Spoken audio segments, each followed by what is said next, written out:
Alright, let's talk about a game. Hail Victus! Oh, god damn it. Alright, in case you don't know, we had a little camera problem, so we had to backtrack a little bit, and my whole joke just You're ruining backfired. the magic. Yeah. Blood Omen, The Legacy of Cain. It was pretty much kind of like an average, slightly above average game, but something I really enjoyed, because I really liked A Link to the Past, and this was kind of based off of that whole game concept. You play a nobleman that gets killed at the beginning of the game and is brought back to life as a vampire by a necromancer. And there you go to fight what is known as the Circle of Nine, which is basically a group of people that were supposed to protect humans from vampires and other stuff. But like with a lot of things, power corrupts, and absolute power corrupts absolutely, so you have to go and fight them off. It had kind of like a little bit of a leveling type system to it, where your health bar and all that would eventually increase as you progress through certain, I don't know if it was experience or just when you got to certain parts of the game it like automatically increased. I honestly can't remember that. But think of how God of War works. That's pretty much how it did. Yeah. Now, it also came out on the, I don't know if it was this month or last month on the PlayStation Network. Yeah. You may be able to download like the collection of it and play. Anything anyone wants to add to that? You pretty much covered it all pretty well. I mean, it was like Tomb Raider, but vampires and blood-sucking. And they said that Hail Victus thing like every goddamn time you Yeah. kill somebody. Yeah, that was... everyone always talks about Navi from... Zelda, Zelda is like the most annoying character of all time with the, hey, listen. Play this game with Hail Victus every time you kill something. You'll be muting the television set pretty damn fast. Yeah. It almost ought to be like a comparison video. Which is more annoying? I mean, I'm surprised they even did a sequel when they had that. I guess they're just like, all right, you did good, just take that shit out. Yeah. And you did.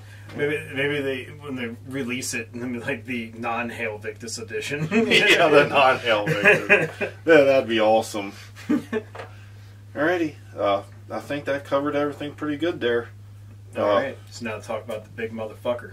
Yeah. Doom. BFG. The Rock. The Rock in the Hard Place edition. Man. So we're going to talk about Doom in its entirety, but I had brought Doom 64 along originally to talk about that, but you can't really talk about Doom 64 until you start with Doom itself. Yeah.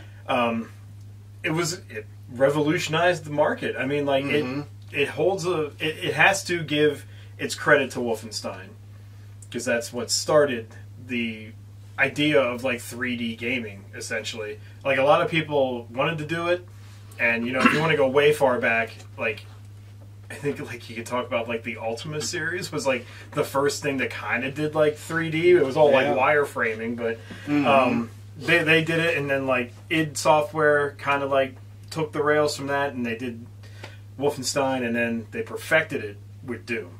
And that's basically a first-person shooter. Yeah. Yeah. So, I mean, Doom is the perfect amalgamation of horror, action, just like blood, guts, violence. Everything is just jam-packed into this one fast-paced motherfucker of a goddamn game. And it's... I don't know a person on the planet that is into gaming that hasn't played Doom in some iteration. You know, and on the PC, it's, you know, that's the best version of Doom you're going to get, is if you fire up an old PC and you just fucking play the shareware version of Doom, which, like you said before, there were more versions of Doom on PCs than fucking Windows. Well, Windows at that point in time, which was like Windows 3.0. Yeah. Yep, there's more Doom than Windows on PCs. Imagine that. And Doom, was one of the games that people tried to get to run on more weird devices than ever. I've seen videos where people got Doom to run on an LCD screen on a fucking printer. Yeah. It's just like, why would you want to look... Like, somebody got it to run in their... I can't remember what edition of Max it was that they had, like, the LCD touchscreen at the top bar. They got it to cram it into that, and it ran Doom on that. You could touch it with the fire and shit. Yeah, it's just, that's how much people love this fucking game, and you know, it was great, and some of the ports weren't as great. No, Super Nintendo, unfortunately. Yeah, but yeah, that was really stuck by the technology of the time. Yeah. Doing what best they could with the Super FX chip, and if it wasn't even for that chip, it couldn't have been done at all. Yeah. I mean, like, and I don't think, I'm not going to say they threw it on there because they wanted to compete with the Genesis, but the Genesis, and if you go over to Grinded Gaming on YouTube, look it up, I had done first-person shooters last month, and I had played Zero Tolerance. It's a game that actually looks and functions very well on a 16-bit console for an FPS. And I don't know if they felt like they had to have something on there too, because I don't think there were any other FPS on the Super Nintendo besides this. And it didn't work, because Doom it's just too much for that to handle. And between just Mode 7 and the Parallax and the Super FX, that's all they had to work with. So, you know, I think the only reason Zero Tolerance worked the way it did is because the screen is like, the part of the screen that you actually play on is like this big, you know, and then like the rest of your TV is just like, here's a identification card and here's your health over here. Here's the map. Yeah. So, you know, that was like not the best port that first ever came along. But then eventually we ran into, like, it was on the 32X. That still wasn't that great. It looked a little better, but the music was shit. So you still didn't have a good port. And then you had, like, your super consoles come out, like Philips CDI and the 3DO. And I always forget the third one.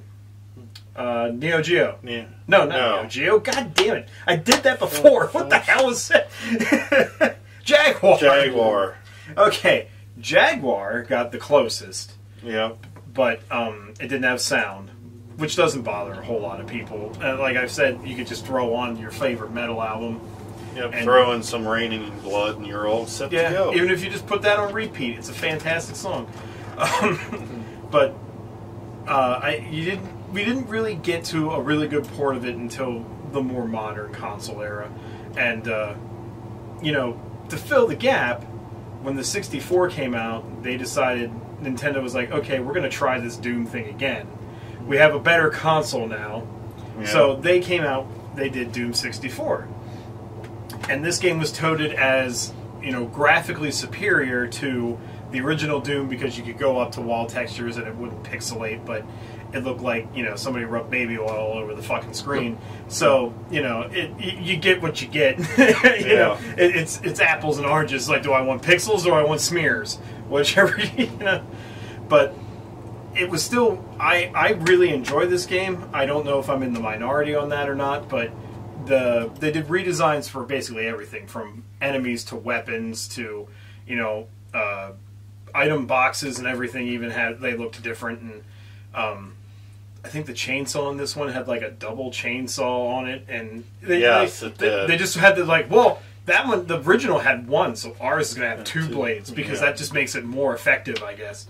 Yep. You can cut two demons at one time with it. Exactly.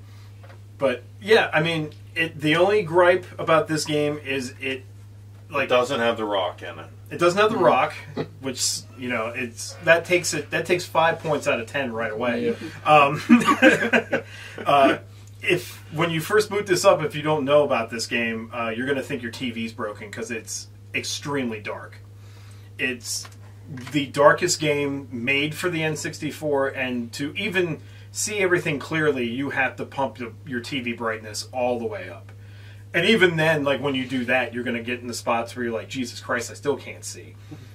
So, you know, I mean, you can either go with this where you can't see anything, or you go to Doom 3 where you have to switch between a fucking flashlight and then your gun. Yeah. Which, in the BFG version, at least they fucking fixed that. Yeah. I remember when I got that for the PC, I actually downloaded the patch that the guy came out with called Duct Tape. Yes. It just like, it put it up. It's like your flashlight is just always there. Yeah, I don't know why. I mean, it made it scarier. I mean, like, out of all the Doom games, Doom 3 was the one that was made more to be like a horror game. Mm-hmm. But, you know, I still feel like Doom, no matter what iteration of it, still has its right to sit in the horror genre of video gaming. Oh, yeah, it always will. Even the latest one. I just hope the series doesn't die. I hope... Oh my God, I hope now that Camric's gone, I hope it doesn't just become Call of Duty. Well, I mean, they haven't already made like 4 different versions, so that's a good thing. Yeah. Because if it was Call of Duty, we would have had like Doom 1, 2, 3, and 4 already. Yeah. Every year, new Doom. Yeah, game. Doom Black Ops. Oh Christ. Doom Infinite Warfare. Jesus. Doom in Space. I mean, well, actually, we already did that, but beside the point. Anywho, besides not having The Rock in it, and that'll be like the ultimate edition of Doom. Jesus Christ. The Know Your Role Doom edition. The Know Your Role edition. Anybody want to add anything after that? I can't after that. All right. Sorry for the technical difficulties. We'll pretend we know what we're doing next time. We don't know. This is Brian from Midnight Gaming Emporium. Jacob Carver from the Butcher Shop. Matt from Grindcast and Grinded Gaming on YouTube. Signing out. See you guys.